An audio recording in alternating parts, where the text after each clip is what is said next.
ஆலயா cotton trending வேட்டிகள் ஷர்ட்டுகள். சேலத்தில் புதன்கிழமை அன்று முதலமைச்சர் மு க ஸ்டாலின் தலைமையில் மகளிர் பேரணி நடைபெறவுள்ளதாக அமைச்சர் ராஜேந்திரன் கூறியுள்ளார்.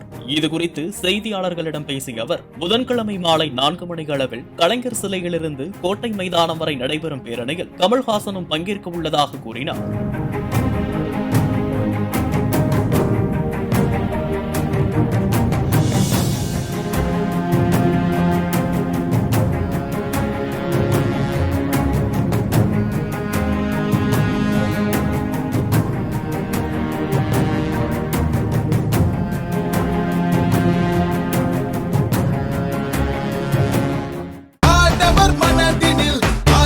ஆலயா காட்டன் ட்ரெண்டிங் வேட்டிகள் ஷர்ட்டுகள்.